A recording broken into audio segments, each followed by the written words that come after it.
નમસ્કાર. આજે આપણે એક ખરેખર રસપ્રદ વિષય પર વાત કરવાના છીએ. ગુજરાતી ભાષા, ખાસ કરીને ગદ્ય અને પદ્ય, પ્રાથમિક કક્ષાએ મતલબ કે નાના બાળકોને કેવી રીતે શીખવવામાં આવે છે.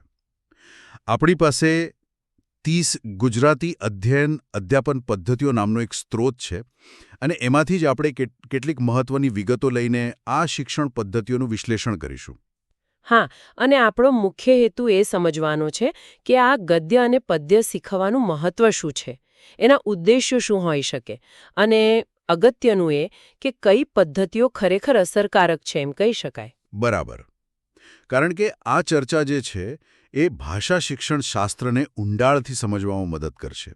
ઘણીવાર એવું લાગે, ખબર છે, કે ભાષા તો આપણે સાવ સહજ રીતે શીખી લેતા હોઈએ છીએ, પણ એને પદ્ધતિસર શીખવવાની પણ એક કળા છે, એક વિજ્ઞાન છે. ચાલો તો એમાં થોડા ઊંડા ઉતરીએ. ચોક્કસ. સૌથી પહેલા ગદ્ય શિક્ષણની વાત કરીએ. ગદ્ય એટલે શું? શું એ ફક્ત આપણી રોજની બોલચાલની ભાષા છે? ના, એટલું સીધું નથી. સ્ત્રોત બહુ સ્પષ્ટ રીતે કહે છે કે ગદ્ય એ વાણી વ્યવહારનું માધ્યમ તો છે જ, પણ સામાન્ય રોજબરોજની વાતચીતને આપણે ગદ્ય ના કહી શકીએ. ઓકે. ગદ્ય એ વાણીનું સાહિત્યિક સ્વરૂપ છે. એમાં પેલું શબ્દ, અક્ષર કે માત્રાનું બંધન નથી હોતું જેમ કવિતામાં હોય, પણ એ નિયંત્રણ વગરના છતાં રસયુક્ત વાક્યોનું બનેલું હોય છે. શ્રી વિષ્ણુપ્રસાદ ત્રિવેદીએ બહુ સરસ કહ્યું છે, એમ સ્ત્રોતમાં ઉલ્લેખ છે. ગદ્યનું કામ તો શાંત સમજાવટનું છે. શાંત સમજાવટનું. હા, અને આગળ કહે છે, ગદ્ય એ સમજુ માણસ સાથેનો શાણો વાર્તાલાપ છે. વાહ! શાંત સમજાવટ અને શાણો વાર્તાલાપ. આ વ્યાખ્યા જ પોતે ગદ્ય શિક્ષણનું મહત્વ થોડું સ્પષ્ટ કરી દે છે ને.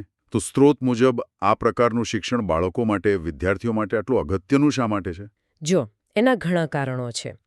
ગદ્ય શિક્ષણ એ માત્ર એમ કહીએ કે ભાષા શીખવવા પૂરતું જ નથી. મૂળભૂત રીતે એનો ઉદ્દેશ ખાલી ભાષાકીય સમજ, જેમ કે શબ્દ ભંડોળ વધારવો કે શુદ્ધ વાંચન શીખવવું, એટલો જ નથી. એનાથી ઘણું આગળ છે. જેમ કે તે વિદ્યાર્થીની વિચાર શક્તિને પ્રેરે છે, એમની ભાવનાત્મક સમજ અને સાહિત્ય પ્રત્યેની રુચિ કેળવે છે. તમે ભાવનાત્મક સમજ કહ્યું. સ્ત્રોતમાં એક શબ્દ છે, ઉર્મિતંત્રની માવજત. એ થોડો ભારે શબ્દ લાગે છે. એનો અર્થ શું કરી શકાય? હા, ઉર્મિતંત્રની માવજત એટલે મૂળભૂત રીતે લાગણીઓ અને સંવેદનાઓનો વિકાસ કરવો, એમને યોગ્ય રીતે સમજતા શીખવું અને વ્યક્ત કરતા શીખવું. ગદ્ય પાઠો દ્વારા વિદ્યાર્થીઓ જુદા જુદા પાત્રો, પરિસ્થિતિઓ એ બધાના સંપર્કમાં આવે છે ને, એનાથી તેમનામાં સહાનુભૂતિ, માનવતા, કરુણા જેવી ભાવનાઓ વિકસે છે. અને આખરે તો આ બધું એમના ચારિત્ર ઘડતરમાં મદદ કરે છે. આ ઉપરાંત જાહેરમાં કેવી રીતે બોલવું, અસરકારક રીતે, યોગ્ય સ્વરભાર સાથે, સ્પષ્ટ ઉચ્ચારણ સાથે, એક ક્ષમતા પણ વિકસે છે, અને કલ્પના શક્તિ પણ. એટલે ગદ્ય શિક્ષણ એક રીતે જોઈએ તો ભાષાની સાથે સાથે આખું વ્યક્તિત્વ ઘડવાનું કામ કરે છે. સ્ત્રોતમાં ધોરણ 1 થી 5 માટે મુખ્યત્વે 3 પદ્ધતિઓ આપી છે: કથન પદ્ધતિ, પ્રશ્ન પદ્ધતિ અને નાટ્યકરણ પદ્ધતિ. તો ચાલો કથન પદ્ધતિથી શરૂઆત કરીએ. આને વ્યાખ્યાન પદ્ધતિ પણ કહે છે, બરાબર ને? બરાબર. કથન પદ્ધતિ અથવા વ્યાખ્યાન પદ્ધતિ કહીએ એ ખૂબ જ પરંપરાગત છે એમ કહી શકાય, અને શિક્ષક કેન્દ્રિત અભિગમ છે. અહીં શિક્ષક મુખ્ય છે. એ બોલીને અથવા વાંચીને વિષયવસ્તુ રજૂ કરે છે. સામાન્ય રીતે પાઠની શરૂઆત કરવા, ભૂમિકા બાંધવા, લેખકનો પરિચય આપવા કે કોઈ મુદ્દો સમજાવવા માટે આ વપરાય છે. અને એની સફળતાનો આધાર શિક્ષકની રજૂઆત કરવાની રીત, એમના હાવભાવ, અવાજમાં આરોહ અવરોહ, સ્પષ્ટ ઉચ્ચારણ, આ બધા પર રહેલો છે. ભલે આ પદ્ધતિ પરંપરાગત હોય, પણ શું આજનો જે સમય છે, જ્યાં આપણે વિદ્યાર્થીઓની સક્રિયતા પર વધુ ભાર મૂકીએ છીએ, ત્યારે એનો કોઈ વાસ્તવિક ફાયદો હજુ પણ છે કે પછી એની મર્યાદાઓ જ વધારે નડે છે? સારો સવાલ છે. જુઓ, એક બાજુ એના ફાયદા છે, ચોક્કસ છે. જેમ કે શિક્ષક પાસે જે જ્ઞાન છે, અનુભવ છે, એનો લાભ સીધો વિદ્યાર્થીઓને મળે. કોઈ જટિલ માહિતી હોય તો શિક્ષક એને સરળ બનાવીને રજૂ કરી શકે, અને મોટો અભ્યાસક્રમ હોય તો સમયસર પૂરો કરવામાં પણ મદદ મળે. ખાસ કરીને જે બોધ આપતા પાઠ હોય ચિંતનાત્મક હોય એના માટે ઉપયોગી થઈ શકે. અને હા, વિદ્યાર્થીઓ સાંભળે એટલે એમનું શ્રવણ કૌશલ્ય પણ વિકસે. પણ બીજી બાજુ એની સૌથી મોટી મર્યાદા એ જ છે કે આ શિક્ષણને એકમાર્ગી બનાવી દે છે, વન વે. વિદ્યાર્થીઓ મોટે ભાગે સાંભળનાર જ બની રહે છે, નિષ્ક્રિય. એટલે એમના પોતાના જે કૌશલ્યો છે, બોલવું, લખવું, વિચારવું, એનો વિકાસ ઓછો થાય. અને બીજું, એમને કેટલું સમજાયું એ જાણવું પણ શિક્ષક માટે મુશ્કેલ બને છે. સાચી વાત. અને જો શિક્ષકની રજૂઆત, એમની શૈલી રસપ્રદ ન હોય તો વર્ગ એકદમ નીરસ બની જાય, વિદ્યાર્થીઓનું ધ્યાન બીજે જતું રહે. એટલે કથન પદ્ધતિ ઉપયોગી તો છે, પણ એની મર્યાદાઓ ધ્યાનમાં રાખવી ખૂબ જરૂરી છે. હવે બીજી પદ્ધતિ પર આવીએ, પ્રશ્ન પદ્ધતિ. સ્ત્રોતમાં પહેલી કહેવત છે, પૂછતા પંડિત થવાય, અને ભગવદ્ ગીતાનું ઉદાહરણ પણ આપ્યું છે. આ પદ્ધતિ વધુ સંવાદાત્મક, ટુ વે લાગે છે. ચોક્કસપણે. પ્રશ્ન પદ્ધતિ તો જ્ઞાન મેળવવાની ચાવી જેવી છે. એ શિક્ષણને દ્વિમાર્ગી બનાવે છે. શિક્ષક વિદ્યાર્થીને પૂછે, વિદ્યાર્થી શિક્ષકને પૂછે, અને ક્યારેક વિદ્યાર્થીઓ અંદરોઅંદર પણ ચર્ચા કરે. શિક્ષક પાઠના આધારે પ્રશ્નો પૂછે, ચર્ચા શરૂ કરાવે, અને વિદ્યાર્થીઓ પોતાની સમજ પ્રમાણે જવાબ આપે. આનાથી વર્ગખંડ જીવંત રહે, સક્રિય બને. હા, વર્ગ જીવંત બને તો સમજાયું, પણ શું ખાલી પ્રશ્નો પૂછવાથી જ ઊંડી સમજ કેળવાઈ જાય? એની અસરકારકતા શેના પર આધાર રાખે છે? એની અસરકારકતા ઘણી બધી બાબતો પર છે. ફાયદા એ છે કે તે વિદ્યાર્થીઓને વિચારવા પ્રેરે છે. એમનો સંકોચ દૂર થાય છે. મૌખિક રીતે પોતાની વાત રજૂ કરવાની તક મળે છે. શિક્ષક પણ જાણી શકે કે વિદ્યાર્થીઓ કેટલું સમજ્યા છે. એમના બૌદ્ધિક વિકાસને પણ પ્રોત્સાહન મળે. અને હા, સક્રિય રહેવાથી આત્મવિશ્વાસ પણ વધે. અને મર્યાદાઓ? મર્યાદાઓ પણ છે.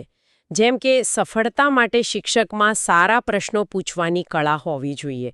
પ્રશ્નો સ્પષ્ટ હોય, વિચારવા પ્રેરે એવા હોય. ખાલી માહિતી આધારિત પ્રશ્નો પૂછપૂછ કરીએ તો વિદ્યાર્થીઓ કંટાળી શકે છે. અને બીજું, જો પ્રશ્નો પૂછીને જવાબો મેળવ્યા પછી શિક્ષક એના પર ચર્ચા ના કરે, એમાં કંઈ ઉમેરો ના કરે, અથવા અમુક જ વિદ્યાર્થીઓને પૂછ્યા કરે, તો પણ આ પદ્ધતિનો હેતુ પૂરો નથી થતો. એટલે પ્રશ્નો પૂછવાની સાથે ચર્ચા અને બધાને તક આપવી એ પણ જરૂરી છે. બરાબર. અને હવે ત્રીજી પદ્ધતિ, નાટ્યકરણ પદ્ધતિ. સ્ત્રોતમાં વાક્ય છે, આંખ જુએ અને કાન સાંભળે, પછી યાદ રાખવું સરળ બની જાય છે. આ તો આ પદ્ધતિ માટે એકદમ પરફેક્ટ લાગે છે. આ ખરેખર બહુ રસપ્રદ લાગે છે. આને એક પદ્ધતિ ગણીશું કે ખાલી એક એક્ટિવિટી? ના, સ્ત્રોત તો એને માત્ર એક્ટિવિટી નથી ગણતો, પણ ભાષા શિક્ષણનું અનિવાર્ય અંગ કહે છે. નાટ્યકરણ પદ્ધતિ એટલે શું? તો કે પાઠમાં જે વાર્તા હોય, સંવાદ હોય કે અમુક પ્રકારના કાવ્યો પણ હોય, એને નાટકના રૂપમાં રજૂ કરવા. ખાસ કરીને ધોરણ 1 થી 5માં, જ્યાં સંવાદો હોય, વાર્તા હોય, એવા એકમો માટે આ ખૂબ જ અસરકારક છે. આમાં વિદ્યાર્થીઓ પોતે જ પાત્રો બને છે, સંવાદ બોલે છે, અભિનય કરે છે. શિક્ષકનું કામ પાત્રો વહેંચી આપવાનું, માર્ગદર્શન આપવાનું. આના ફાયદા તો સ્પષ્ટ દેખાય છે. વિદ્યાર્થીઓ પૂરેપૂરા જોડાઈ જાય, એમની અંદર છુપાયેલી શક્તિઓ બહાર આવે, આત્મવિશ્વાસ વધે.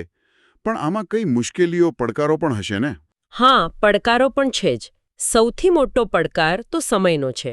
આ પદ્ધતિમાં સમય ઘણો જાય. બીજું, બધા જ પાઠને નાટક દ્વારા શીખવી ન શકાય. અમુક પાઠ માટે જ શક્ય બને. વર્ગમાં ક્યારેક શિસ્ત જાળવવાનો પ્રશ્ન પણ ઊભો થઈ શકે છે. અને સફળતા માટે જરૂરી છે કે પાત્રો, એમના ભાવો, અભિનય એ બધું બરાબર રજૂ થાય. ઉપરાંત બધા શિક્ષકોમાં કદાચ પાઠને નાટકીય સંવાદોમાં ફેરવવાની કુશળતા, જેને સ્ત્રોતમાં સંવાદીકરણ કહ્યું છે, તે ન પણ હોય. એટલે શિક્ષકનું માર્ગદર્શન અને પ્રોત્સાહન ખૂબ જરૂરી છે. પણ હા, જ્યારે આ પદ્ધતિ બરાબર રીતે લાગુ પડે ત્યારે શિક્ષણ ખરેખર જીવંત અને યાદગાર બની જાય છે.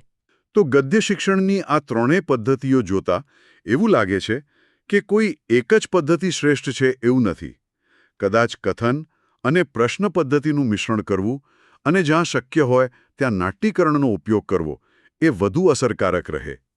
આખરે તો શિક્ષકની પોતાની સૂઝબૂઝ અને વર્ગની જરૂરિયાત પ્રમાણે પદ્ધતિ પસંદ કરવી અને એને અનુકૂળ બનાવવી એ જ મહત્વનું છે.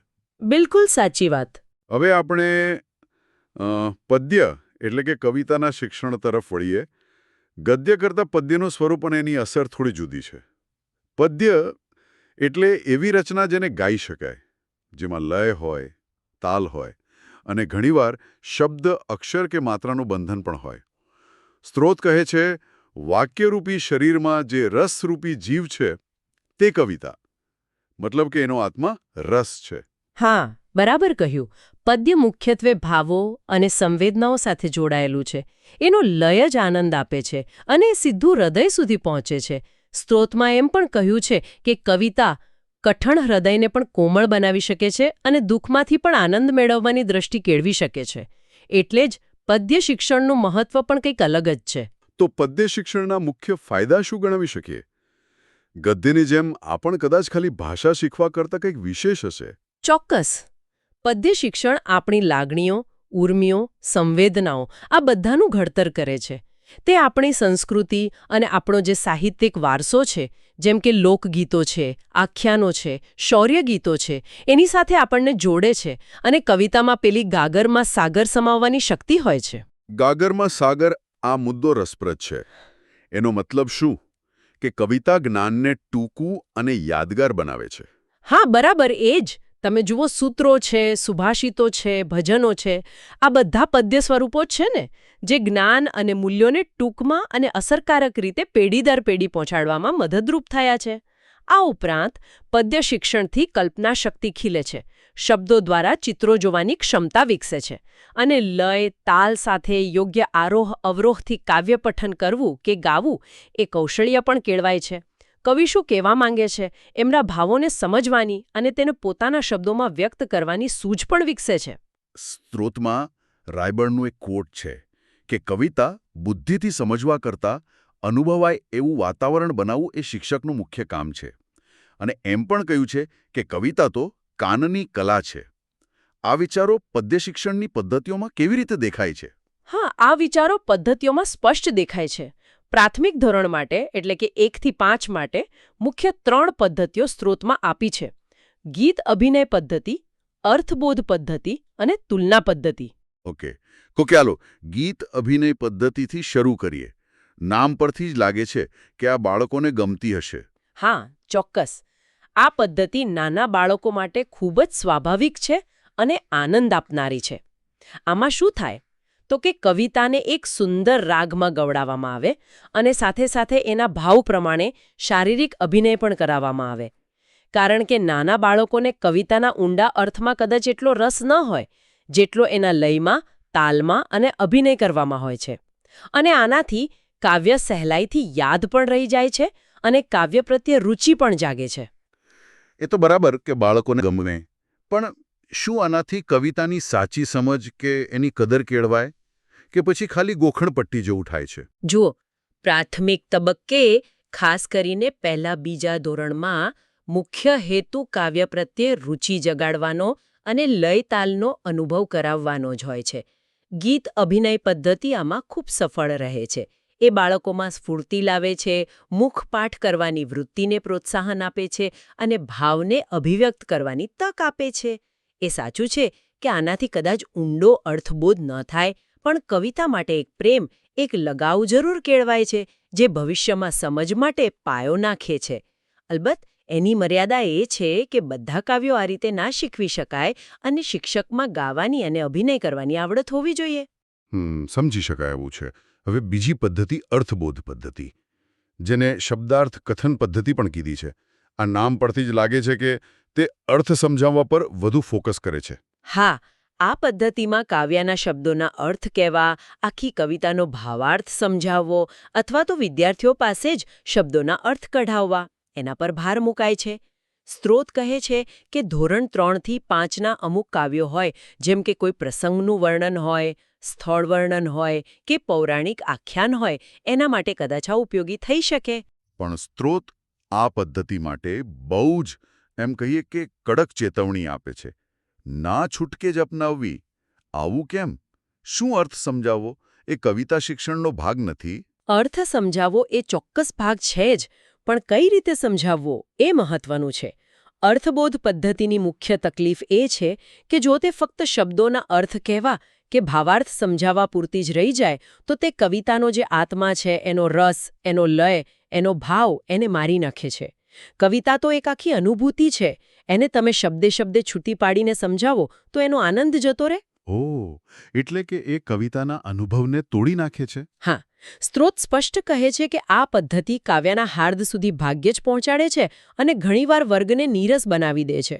એટલે એમ કહ્યું છે કે અભ્યાસક્રમ પૂરો કરવાની ઉતાવળ હોય કે શિક્ષકની આળસ હોય એ કારણે આ પદ્ધતિ ન વાપરવી. અને જો વાપરવી જ પડે તો સાથે લયબદ્ધ ગાન તો રાખવું જ અને વિદ્યાર્થીની કક્ષા મુજબ સરળ ભાષામાં ભાવાર્થ આપવો. એટલે આ પદ્ધતિનો ઉપયોગ ખરેખર બહુ સાવચેતી માંગી લે છે. સારું. અને છેલ્લી પદ્ધતિ છે તુલના પદ્ધતિ. એક કાવ્યની બીજા કાવ્ય સાથે સરખામણી કરવી. આ થોડી ઊંચા લેવલની પદ્ધતિ લાગે છે. હા, તુલના પદ્ધતિમાં એવું હોય કે સમાન વિષય હોય, સમાન ભાવ હોય કે સરખા વિચાર ધરાવતા જુદા જુદા કવિઓના કાવ્યો હોય અથવા તો એક જ કવિએ એક જ વિષય પર અલગ અલગ કાવ્યો લખ્યા હોય તો એમની સરખામણી કરવામાં આવે. જેમ કે બે અલગ કવિઓએ પ્રકૃતિનું વર્ણન કેવી રીતે કર્યું છે અથવા તો ભક્તિભાવ કેવી રીતે વ્યક્ત કર્યું છે. આનાથી વિદ્યાર્થીઓની વિચારશક્તિ અને વિવેચન કરવાની બુદ્ધિ એ વિકસે છે. પણ શું પ્રાથમિક ધોરણના બાળકો માટે આ પદ્ધતિ પ્રેક્ટિકલ છે અને સરખામણી કરવા માટે યોગ્ય કવિતાઓ શોધવી સહેલી હોય? જુઓ, સ્ત્રોત એવું સૂચવે છે કે અમુક પ્રકારના કાવ્યો માટે જેમ કે પ્રકૃતિ કાવ્યો, ભક્તિ કાવ્યો, નીતિ કાવ્યો એના માટે આ ઉપયોગી થઈ શકે. એનાથી વિદ્યાર્થીઓનું જ્ઞાન વધે છે, એમને બીજા સાહિત્યનો પરિચય મળે છે. પણ તમે કહ્યું એમ નાના બાળકો માટે આ કદાચ થોડી જટિલ હોઈ શકે છે અને એની સફળતા માટે યોગ્ય કાવ્યો મળવા અને શિક્ષકનું પોતાનું વાંચન વિશાળ હોવું, એમની સમજ ઊંડી હોવી એ બહુ જરૂરી છે. એટલે પ્રાથમિક કક્ષાએ કદાચ આનો ઉપયોગ ખૂબ ઓછો અથવા તો ઉપરના ધોરણોમાં જેમ કે ચોથા પાંચમામાં વધુ યોગ્ય રીતે થઈ શકે. તો પદ્ય શિક્ષણનો સારાંશ એવો નીકળે છે કે નાના બાળકો માટે તો ગીત અભિનય પદ્ધતિ શ્રેષ્ઠ છે, જે કાવ્ય પ્રત્યે રુચિ જગાડે, જ્યારે અર્થબોધ અને તુલના પદ્ધતિનો ઉપયોગ ખૂબ જ સાવચેતીથી, યોગ્ય જગ્યાએ અને શિક્ષકની પોતાની સૂઝબૂઝથી થવો જોઈએ, જેથી કવિતાનો જે મૂળ આનંદ છે, જે રસ છે, એ જળવાઈ રહે. બરાબર.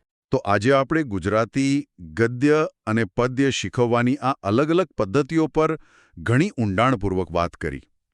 આપણે જોયું કે કેવી રીતે ભાષા શીખવવી એ ખાલી માહિતી આપવા જેવું નથી, પણ એક વ્યવસ્થિત, વિચારપૂર્વકની પ્રક્રિયા છે, જેમાં કથન, પ્રશ્નોત્તરી, નાટ્યીકરણ, ગાન અભિનય, અર્થબોધ અને તુલના જેવી વિવિધ પદ્ધતિઓનું મિશ્રણ જરૂરી છે. બિલકુલ. અને આ ચર્ચા એ પણ સ્પષ્ટ કરે છે કે અસરકારક શિક્ષણ માટે સાહિત્યનું સ્વરૂપ શું છે, ગદ્ય છે કે પદ્ય, અને શીખનારની ઉંમર અને જરૂરિયાત શું છે એ બધું ધ્યાનમાં રાખીને યોગ્ય પદ્ધતિ પસંદ કરવી પડે છે. આ પદ્ધતિઓનો ઉદ્દેશ ખાલી સમજણ આપવાનો નથી, પણ ભાષા અને સાહિત્ય માટે પ્રેમ અને કદર જગાડવાનો છે, ભાષાના કૌશલ્યો નિખારવાનો છે અને આખરે તો વિદ્યાર્થી એક સંવેદનશીલ અને વિચારશીલ વ્યક્તિ બને એમાં મદદ કરવાનો છે. દરેક પદ્ધતિની પોતાની શક્તિઓ છે અને મર્યાદાઓ પણ છે. અને સફળ શિક્ષક એ છે જે આ બધાનો યોગ્ય સમન્વય કરી શકે. હા, ભાષા કૌશલ્ય અને સાહિત્યની કદર શીખવવાની આ આખી પ્રક્રિયાને આ પદ્ધતિઓ દ્વારા કેટલી વ્યવસ્થિત અને વિચારપૂર્વક ગોઠવવામાં આવી છે તે જાણવું ખરેખર રસપ્રદ રહ્યું. અને આ બધી પદ્ધતિઓ વિશે વિચારતા, ખાસ કરીને માતૃભાષા શીખવવા માટેની આ પદ્ધતિઓ, એક પ્રશ્ન મનમાં આવે છે કે શીખનારની જે સાચી મૌલિક સર્જનાત્મકતા છે, ભાષાકીય સર્જનાત્મકતા, એને પ્રોત્સાહન આપવા માટે કેટલી સંરચના, કેટલું પદ્ધતિસરનું માળખું શ્રેષ્ઠ ગણાય. અને ક્યારેક આ જ માળખું, આ જ પદ્ધતિઓ, ખાસ કરીને જેમ જેમ શીખનાર મોટો થતો જાય એમ એની કુદરતી અભિવ્યક્તિને ક્યાંક અવરોધી તો નથી દેતું ને? આ એક વિચારવા જેવો મુદ્દો છે.